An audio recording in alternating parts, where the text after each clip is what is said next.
Thank you for tuning in to another episode of my Veterans to Success podcast.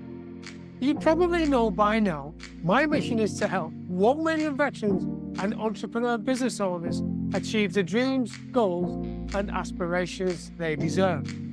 That is why I created the Veterans to Success podcast, because I get to interview guys, men and women, who want to share their fascinating stories with you about their time before, during and after their time in the military, so you can benefit and overcome your challenges.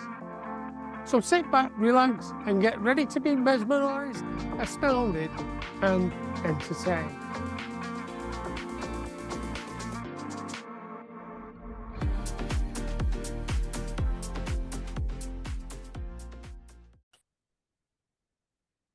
Hello and welcome to another episode of Veterans to Success, the podcast where I get to speak to seemingly ordinary people who have extraordinary stories. And today I've got with me Gareth. Hi Gareth, how are you doing, mate? Hello, mate, Joe. Yeah, very good, thanks. Excellent. Thank you very much for joining me today. Right, so you know the script. There's no great big introduction. There's no great big talk about your past experience, knowledge and wisdom. What we do is we do a steady review as we go through. So let's go back to when you were a wee lad. What was going on in your life at that time, please? Yeah, I grew up in Devon with a father that was a Royal Marine, and so sort of lived in that military bubble for quite some time. Usual kind of young lad, enjoyed sport, enjoyed outdoors, enjoyed getting into trouble, and wasn't great in the classroom, I think is ultimately the story. Right.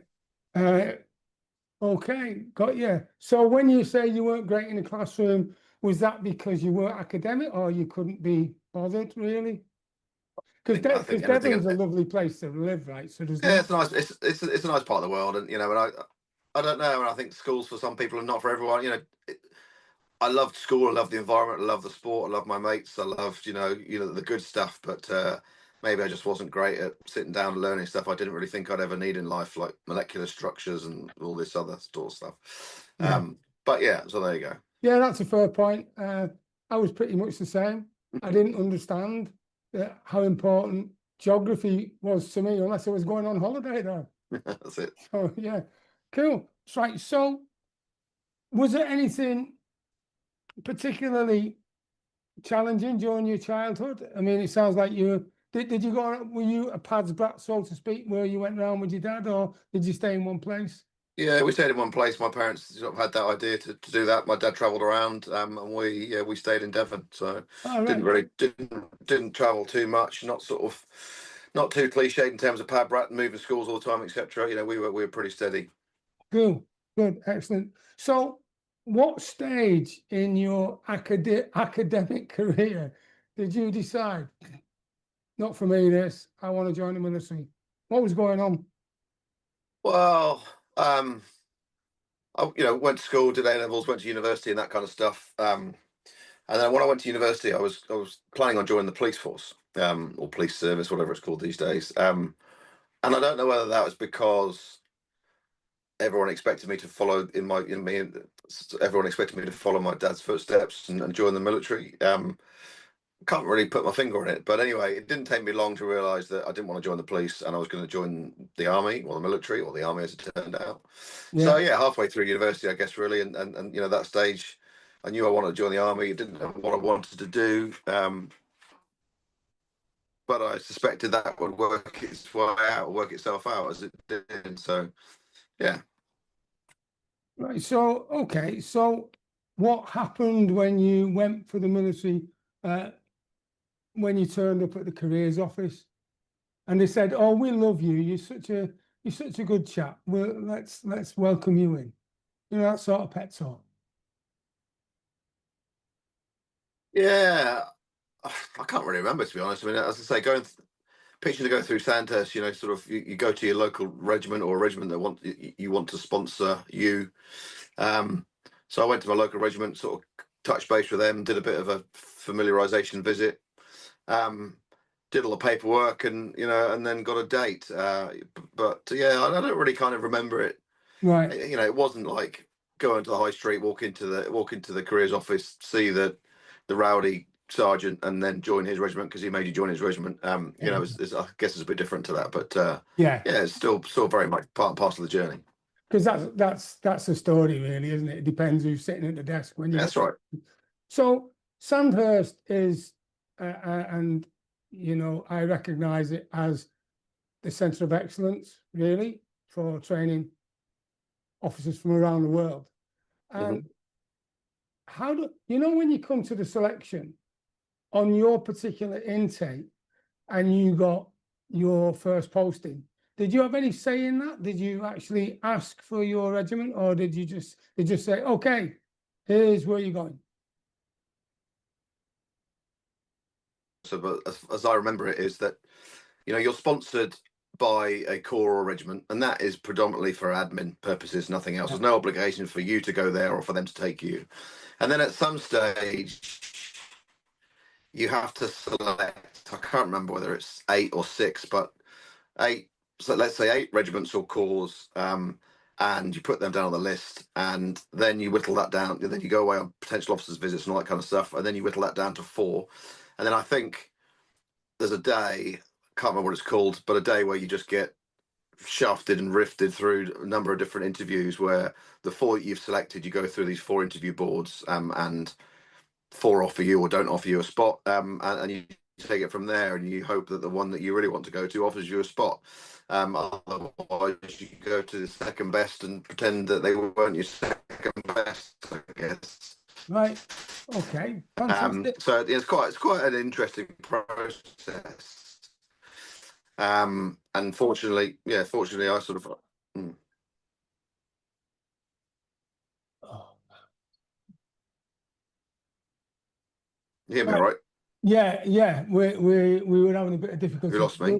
We'll continue because I lost you a minute there, but I got the majority of it. So we'll crack on, and if we have any difficulties, then I'll let you know. Okay. So you got posted to the Duke of Wellington's regiment. Yeah, sure. And how did that go? How did you enjoy it with them? Yeah, I had a fantastic few years. You know, I guess I missed out on all the packing up and moving, but arrived at an exciting time. New location, new role in terms of taking over armoured infantry role.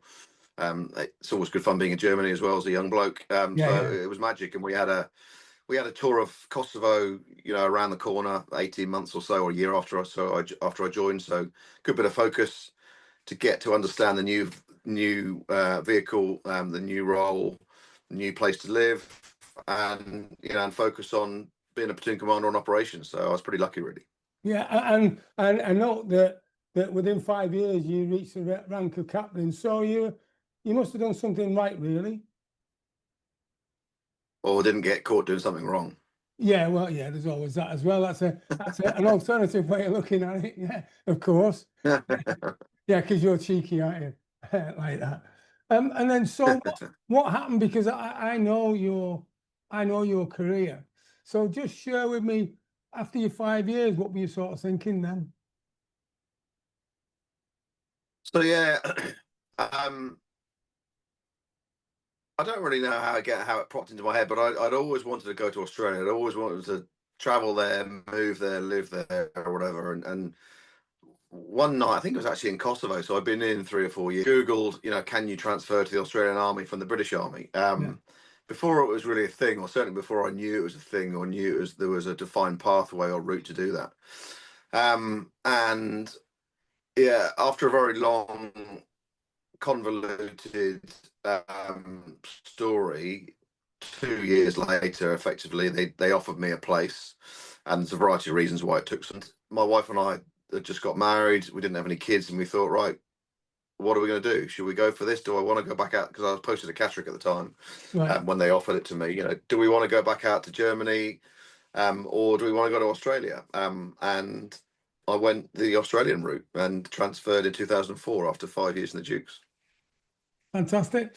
And what was that like? Because I mean, that must be a bit of a dream come true. Because I know in my time, I was in the regs 81 to 88, and we went across to Canada, and we did have a guy transfer to Canada immediately when we got back, because I think there was a special arrangement where you could transfer. I'm not sure that Yeah. there was one with Australia at the time, although we did do exchanges with Australians. So how did that go? Because you were taking in on the training regime, weren't you? Yeah, that's right. So I mean, I guess I was lucky in terms of timing because they just brought another 3 battalions back onto the line as Iraq was kicking off and Afghan was kicking off. So I sort of arrived at a good time in terms of opportunity. And they put me into their School of Infantry equivalent. So literally, the job I did in Catterick, effectively, I then went to replicate and did in New South Wales. So doing a very similar job. So I think they were quite keen with someone who had a bit of relevant experience to go and do that job. So yeah, and for me, it was take one uniform off and put another uniform on. Really, it was no different than that. Yeah. It was a bit hotter. There was a few more kangaroos bouncing around the training area, a few spiders and stuff. But it was very much the same environment. With a bit of a funny accent. Yeah, and by the way, you'd served your brilliant apprenticeship with the Duke of Wellington Regiment, so you would have been well versed on procedures and the stuff that came in useful for the Australian Army, especially when you were being deployed to Iraq and Afghanistan. That's right. Yeah.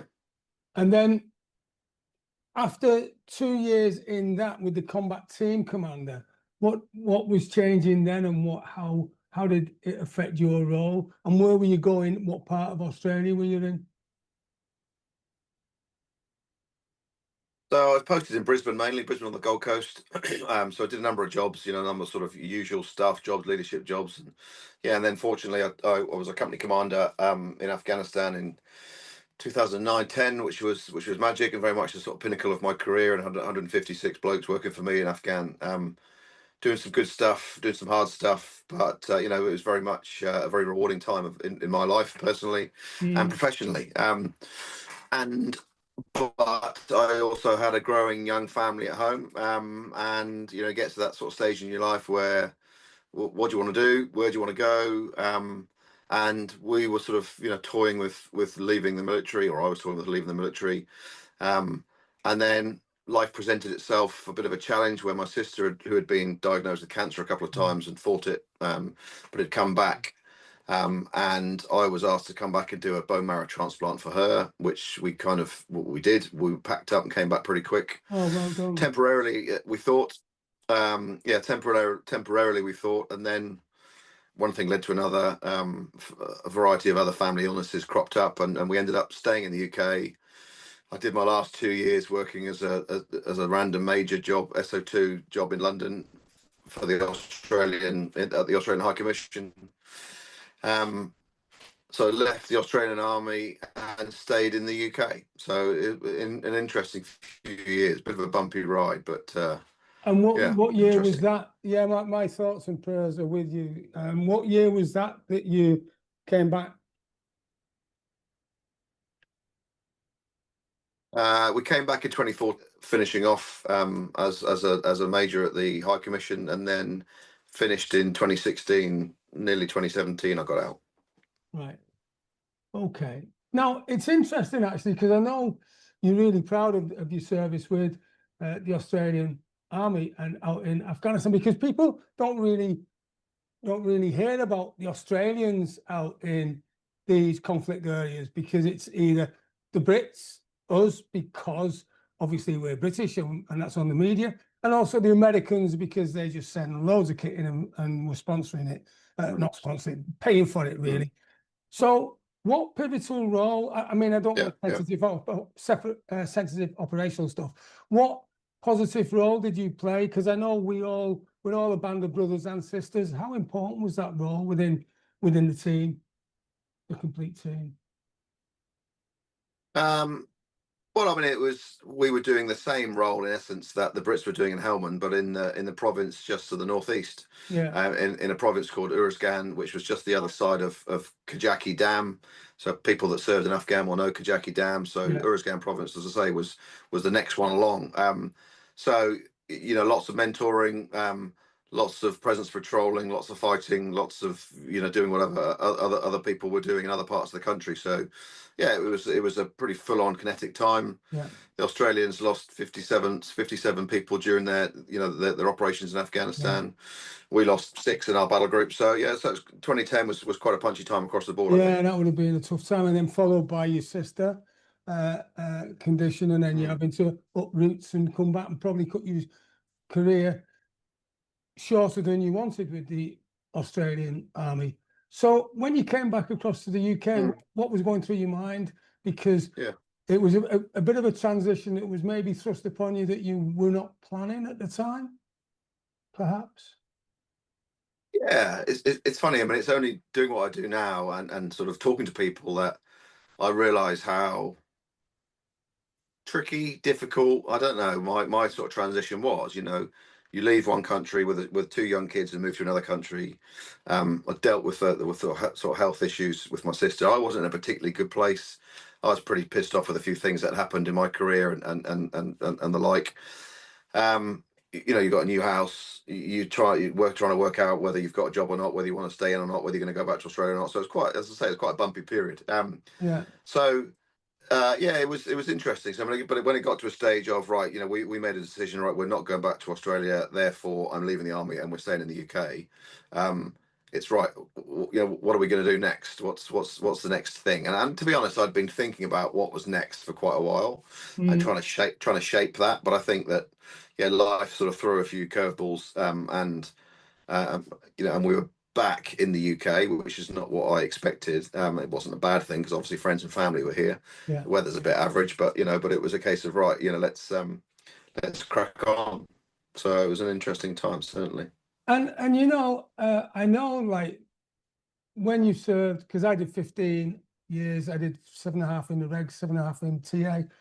And I know, like, when you've been in a position where you've commanded men, and then all of a sudden you step over the threshold onto Civvy Street, and you're feeling, well, I don't know about you, but you're feeling a bit lost and not sure how you're going to fit in.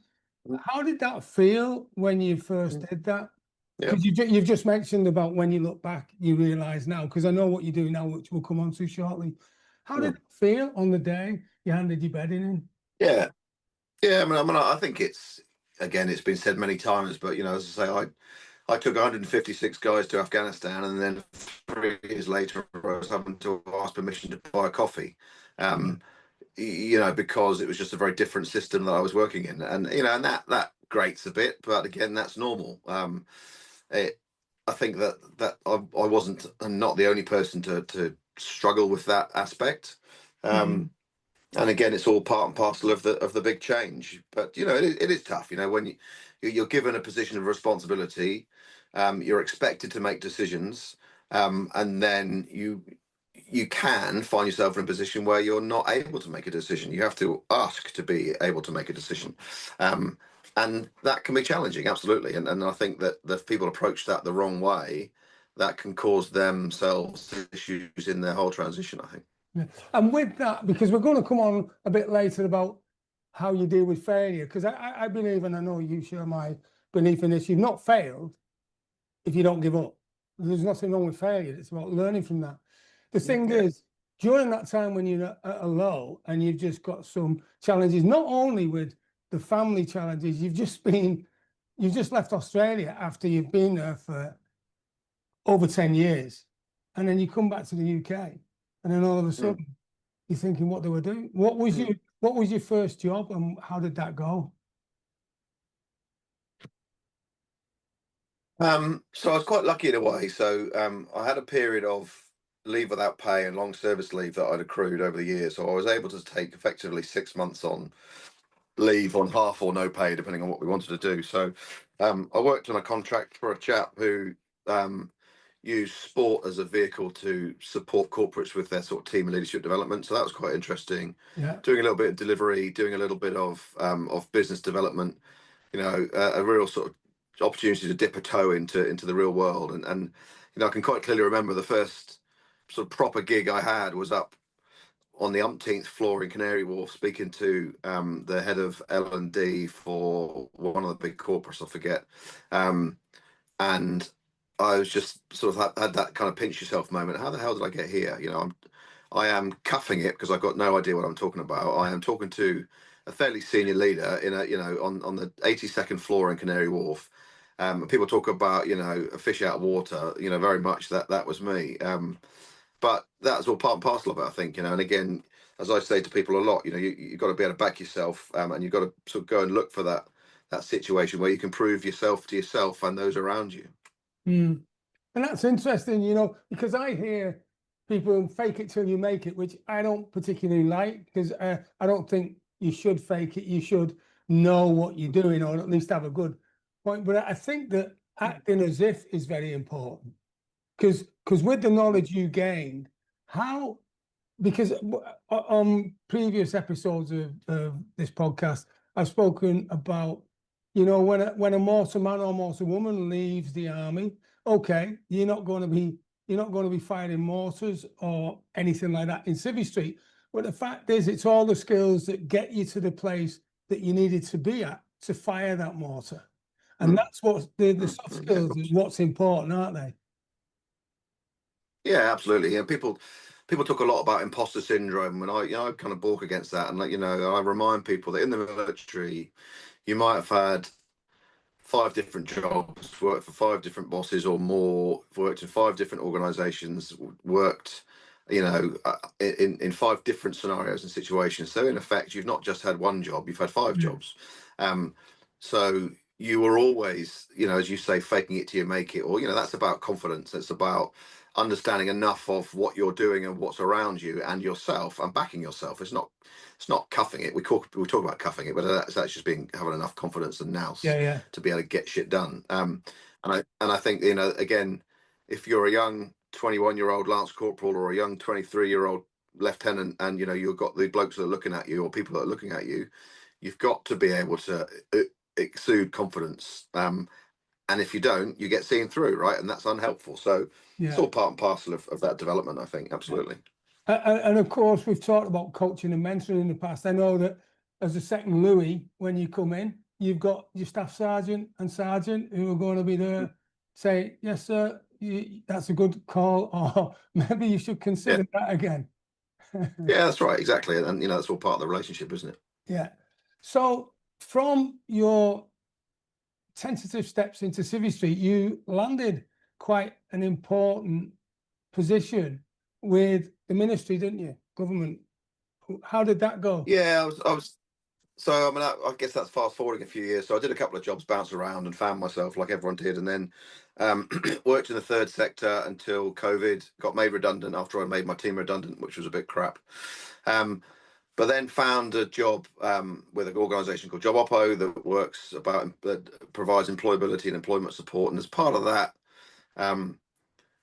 when the Kabul evacuations took place, we sort of said, look, there's going to be a number of former Afghan interpreters and special forces guys coming over to the UK as part of the evacuation. They are like us, and we will open up our services to them. And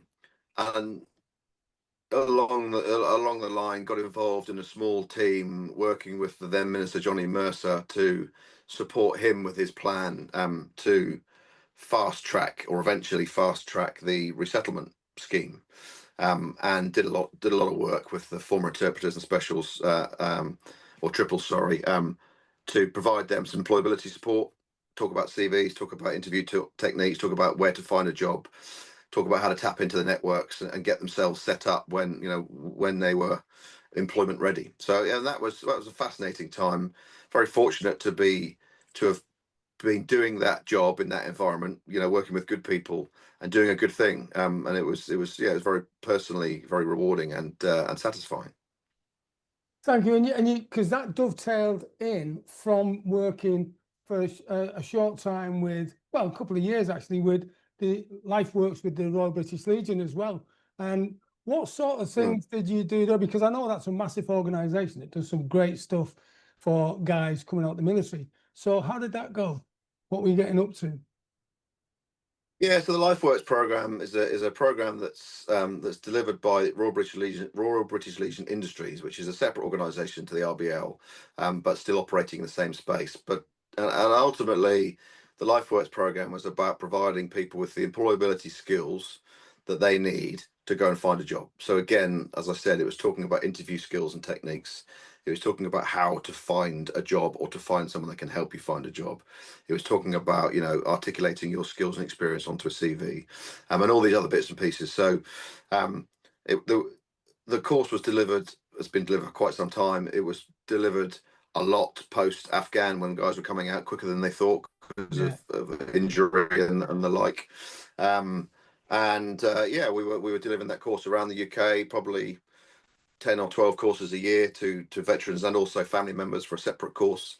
And then overnight, when COVID hit, that was kind of kiboshed, and we were actually, funny enough, we were sort of in the throes of digitalizing some of the course anyway, and again that sort of sped that up. But there was pretty big redundancies, like there was across the charity sector, I'm sure. Yeah, that was a real testing time, I remember. And of course, that takes me back to the time, because one of the reasons I do this podcast and the other stuff that I do with veterans is because, when you go in the military, the training is to take the civilian out of you and put the soldier, sailor, or airman, woman into you. At the end, right, I know that the CTP, which you work with, career transition program with Johnny Mercer, the Right Honourable. And the thing is, when you just get that transition speeded up because you've been injured, that is a massive transition, isn't it? And there was a lot going on, especially during lockdown. Yeah, I think there was. I think the whole lockdown thing was a challenge for everyone, wasn't it? But I know, but I also know that for a variety of reasons, the military turned off the transition tap for a little while. So they I guess, one, they didn't know what was coming next. Two, they probably needed all their people, and three, that there perhaps was a bit of responsibility in not just throwing people to the walls because they were leaving the Navy and it was time for them to go. So, but yeah, I mean, I think that when things are sped up and taken out of your hands, and the medical discharge sort of system is a case in point, that all of a sudden someone has a bad leg break in a training accident or whatever, and therefore they've medically discharged, and the job that they thought they had for life is taken away, and that can be a challenge. Absolutely, of course it can. Yeah, and intuitively, I've chose to jump from leaving the military, go to you work with the Houses of Parliament on a special Veterans Affairs Committee. I want to go back to your first job when you came out of the military back in 2017 with Sevenoaks School, because the reason I did that is because I'm really keen to paint the picture. I know we've still got to bring you up to today, but I want to go back to that time, because when you left, I don't know whether it was by accident or it was planned, but you seemed to go into a process which was going to bring you to where you are now. And what do I mean by that is because you went in as a program manager in a school, didn't you? Like, to get the knowledge and education and experience of how to deliver great programs for people, if that makes sense. Yeah, again, it was for a variety of personal reasons. That was an opportunity that came up. I'd long thought about working in a school or that kind of environment, and that was again an opportunity that came up. The job was there. It was only up the road from where I live, so I went for it. And again, personally, it was handy to be local rather than to be bouncing around the UK. And it worked. But and I think that I yes, used my sort of program or project management skills, leadership skills, in a different but similar environment, and was enjoyable. And I think that that was the defining time where I worked with people that weren't from a military background, or had anything to do with the military. So that was quite a learning curve for me, to understand how to lead and influence teachers and the like, which was interesting. Yeah, and feedback from kids is quite obvious, isn't it? Because Of course it is. That's right. Yeah, they're not putting any I worked in the sort of sports. No, I was lucky. I worked in the sort of sports and performance area, so that was great. I did a little bit of coaching myself and did some other stuff, so it was good fun. but again, it ended, and it was the right time for me for it to to look for something else. Another opportunity came up, and it's all part of that tapestry. Yeah, of course. Now I know as well from our conversations that you started to spin a few plates while you were working at the Office for Veterans Affairs. What do I mean by this is because you weren't just satisfied with that, and I don't know whether that was by design or whether you just did it because it came up. But you also looked at the alumni relations manager. How did that go? How did that come about? And who was that specifically dealing with? Yeah, that was a role that I did when I was working at the Australian Embassy in London. So I've always been a keen networker. I've always understood the benefit and the worth of it, whether that's just in life or through military transition and getting stuff done. So I was tasked with putting together this network by the brigadier I worked for at that time, and ultimately that was connecting with anyone that was in the UK that had either served in the Australian Defence Force or served alongside, on an exchange or on deployment or on a course or whatever, to say, right, we've got this, you've got this empathy, this understanding. Let's get together, let's have a beer, let's just talk about the old times, but build new relationships. And I think that it's quite a smart thing to do in terms of that sort of soft networking and soft power, building and growing out individual relationships. Because obviously, someone that had served in the Royal Australian Navy 25 years ago at Staff College or whatever, but was still serving, was probably in quite an influential position in the MOD. So that's a good relationship to have. And then when they leave, they may well take a senior position in defence industry somewhere, and it's still quite a useful relationship to have. So, so it was great. I enjoyed that. It was just it was a nice kind of side of desk opportunity. It worked for me because I was bilingual and had quite a good network myself anyway. And it was a good spot to be in. Fantastic. And why I thought, because that brought us nicely into something that I want to cover about networking and the importance of it. Yeah. And what do I mean by that? I remember, because in the military, we network all the time, although we don't call it networking, it's just getting in the naffy and having a laugh, right? Or the mess. And how important do you think it is to network? Because I remember when I went to my first business networking event, I was terrified. I thought, flipping it, I've got to go in, I've got all these people around, and they're expecting me to stand up and give a pitch. How did that go, and how important do you think that is to be able to master that? I think it's the most important thing. I think that certainly when you're transitioning or thinking about transition, I think the ability and the knowledge of how to use and to build and open up your network to other people is the number one thing. I've said this 1,000 times, but there's nothing more supportive than the military community. And whether you know someone, it doesn't matter. If you once wore a uniform, they will help you. Yeah. They will open a door for you. They'll buy you a beer or a brew. They will open their black book up for you because there's that unwritten obligation. There's that natural trust. There's that willingness to put themselves in your shoes because they remember it was hard when I got out and I wish someone had been there for me. But in order to make that work, you've got to work it yourself, And I think that there are quite often I come across people on a not daily, but on a regular basis that say, well, why is no one helping me? Well, have you asked anyone? No. Have you asked people what help you need? Well, no, I just thought they knew I needed a job. Well, where is a job? What kind of job? How much do you need to earn? Oh, yeah, okay. So, if you're going to network, and I coach people about networking all the time, is always make sure you go into a room with a plan. Don't just go in there thinking that the world's going to jump at you. Yeah. You've got to make it happen for yourself. And I remember a bit of advice I was given by an Irish bloke actually who used to run it's called the Rugby Business Network. And I've always loved my rugby. I've always loved my networking. So it was an obvious thing for me to jump in. But I went there with a work hat on rather than anything else. And a bit of advice he gave me in terms of how to get the best out of your network. It is always to walk in with the question, how can I help you? On the tip of your tongue. And that's something I've always passed on to people, because if you go into a networking session or a networking environment and it's all about you, you're not going to get or give the best advice.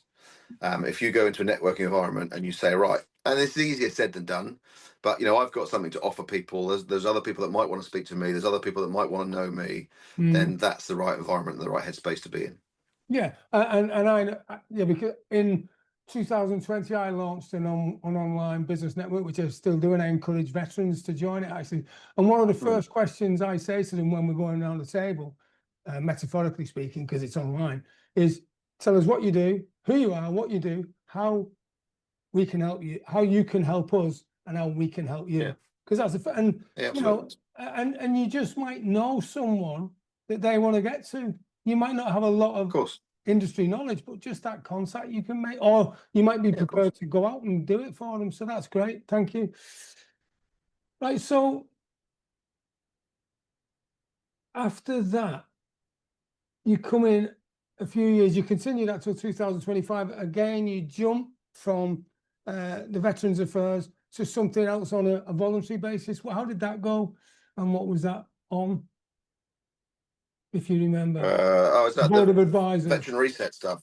Yeah. So yeah, again, working in the veteran space is always something I've been passionate about. And I suppose the more you go off, the more people think you know stuff, and the more they ask you for some thoughts or advice.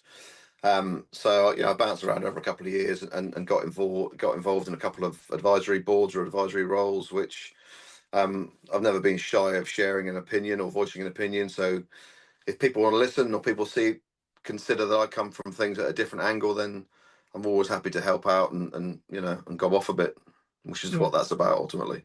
And I mean, similarly to most, if not all, of the people who've been in the military, if you cut us in half, you'd see military written, whether it be Army, Navy, Air Force. Yeah, of course.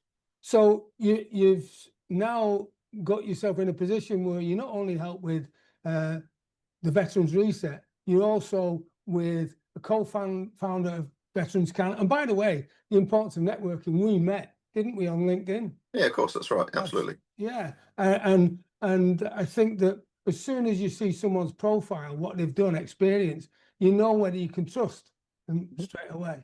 Yeah, absolutely. Which is how we strike up conversations. So what does Veterans Can do as well as your job op? So Job Oppo first. Job Oppo, as I said earlier on, is an employment and employability organisation where we bring veterans and service leavers together with employers that want to meet them or employ them.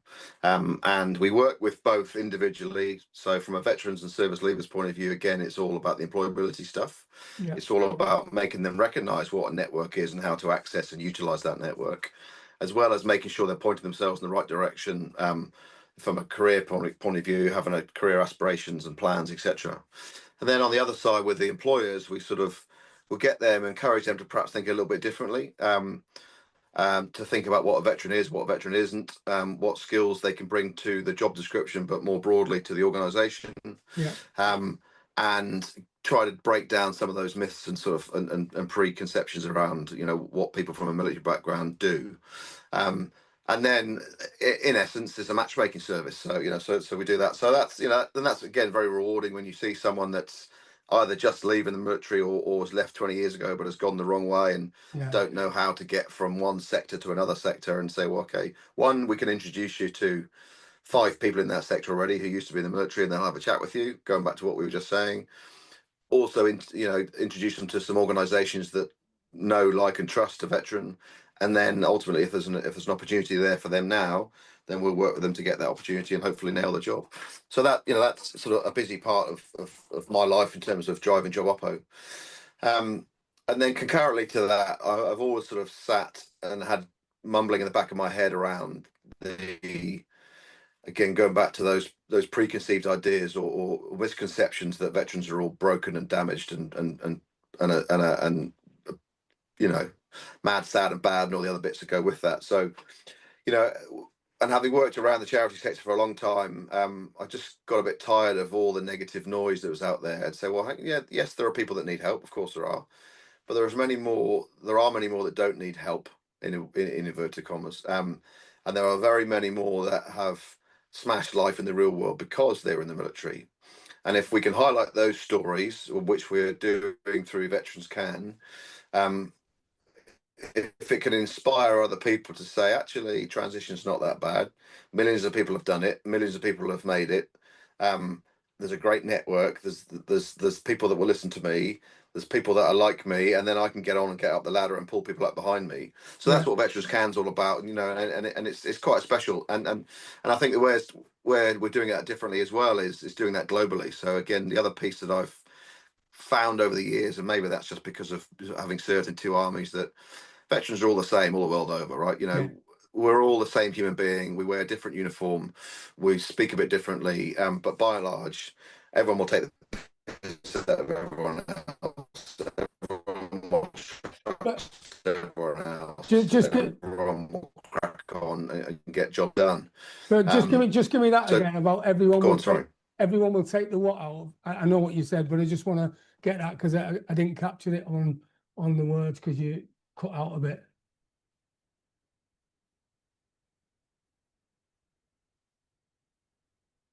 Say that again. Sorry, which bit? Yeah, you were saying we're all around the world. Hello? We're in Sorry. different uniforms, and we all know where we're coming from because we take the mick Yeah. out of each other or something, and that's what Yeah. you're Okay. saying. Yeah. Sure. Yeah, and I guess one of the differences that we're doing with Veterans Can is you're creating this connecting this global veteran community.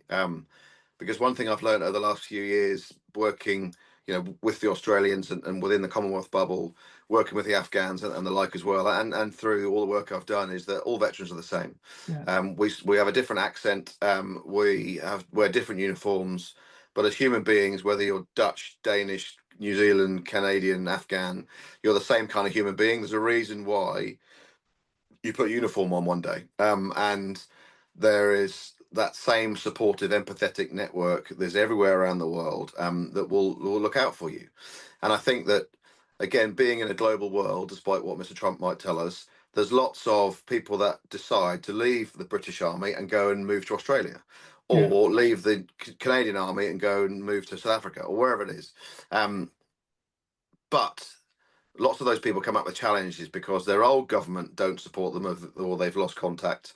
Their new government won't support them because they're not a veteran in their eyes. So we're just looking at ways in which we can give these people a profile and a flag to rally around, and the ability to be able to connect with other veterans that are in their new country. Yeah. And I know how well it's quite clear how passionate you are about it. Speaking with you.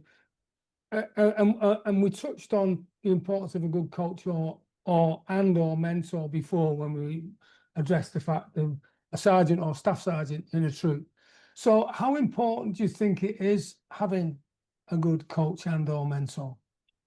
I think it's very important, and it's something that I've done for people a lot over the years, and over the last couple of years have found a couple of mentors myself. And I think that, you know, having more than one is also smart, because again, they'll look at things from a different angle. Yeah. And I think that certainly when we've built Veterans Can, it's about being challenged in a respectful way. I think that you know, you have to be able to hold yourself open and to a degree be vulnerable and understand what vulnerability is, because that's not weakness. That's, you know, it's understanding where your spots are, etc. Yeah. But I think that, you know, having a mentor or being a mentee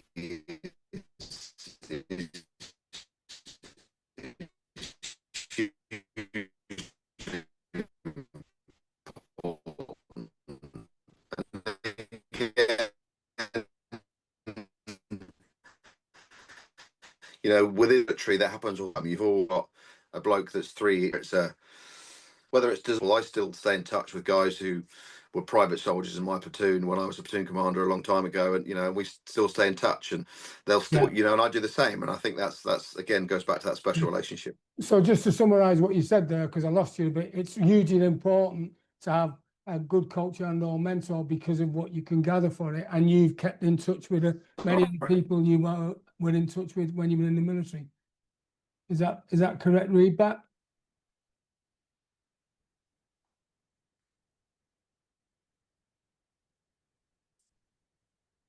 Absolutely. Good, fantastic. So listen, Yeah, I'm I've got interested. you. Yeah, that's right. Yeah, I'm interested in you know, out of the people that you deal with and the people you've helped in the past, and just someone who's listening now, what would be the one tip that you would give? Now, it could be a tip. It could be if they're not still in the military and going to leave, or they're out of the military and having not a good time, or they're out of the military and they're having a great time. What's the one good tip that just bridges all of those different scenarios that you would give to someone who say, right, this is what I think you should consider? That's a big question, I know. It is a big question. And I think my biggest advice in life is just to do it. If you've got an idea, whether you're thinking about leaving, you're thinking about joining, you're thinking about starting a business, you're thinking about getting divorced, whatever it is, that's a bad example, but just No, do it. but actually, because yeah, you may think it's a bad example, but actually, it's about taking decision, isn't it? yeah, of course it is. And time goes too quick. The older you get, the quicker it goes. We spend a lot of time procrastinating. There's never the perfect time to do something. No. And again, I think our cohort of veterans have grown up in a military where you just need to crack on and do stuff. 80% solution, whatever it is, just go and do it. You can't sit around and wait. You've got to take the reins. You've got to take ownership of the situation. And yeah, JFDI, as they say, just fucking do it. Just crack on. I think it's important. Cracking, I love that. So here's a question. We've already touched on it. I want you, and where I touched on it when we were talking about mortar platoon. How valuable, from your experience with Job Oppo and Veterans Camp, how valuable do you think the skills are and transferable from when you're in the military to in Civvy Street to employers or setting up a business?